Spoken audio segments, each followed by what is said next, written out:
Yan ang ano, temporary line, temporary metro para sa isang pistol.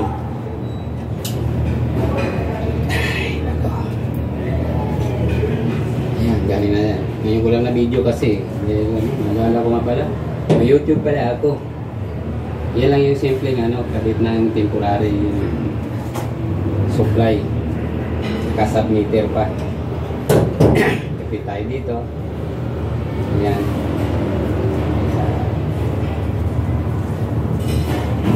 Tapos na, bago natin yan, no?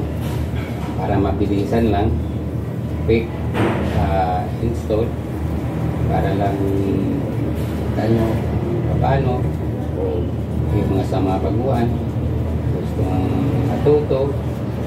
Kung meron naman magaling na, hindi okay na eh. Pag magaling ka na, huwag mo lang panoorin to. Huwag mo lang panoorin to. Magaling ka na eh.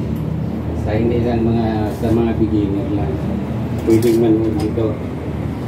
Kung para may matutunan din naman. Yan naman eh, simple lang. Kailangan natin muna mapilan. Kami manood pa. Okay. Yan lang po, simple lang. Maraming din niya. Para sa submeter. Yan na po. Ano ko lang sa inyo kung paano. Ayan po.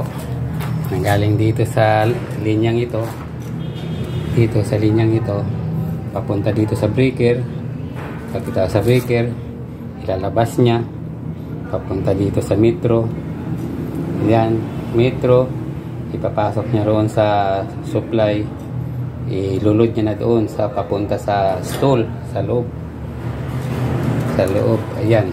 Dito muna, ito yung pinaka-line. Ayan, okay, naka-temporary din yan. Wala pang kontador. Diyan muna kami kumuha sa temporary line. Papunta dito sa line side.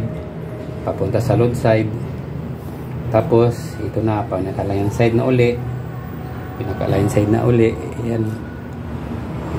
Ayan, ayan, pinaka-line side. Dito muna galing. Pumasok dito sa breaker. Lalabas niya, papunta sa metro. Papunta sa metro. Ilulod niya papunta dun sa store sa loob. Okay, salamat. Kung may makapanood mga beginner, okay na lang yun. Kung ano, magaling ka naman, di huwag ka nang manood, marunong ka na eh. Salamat.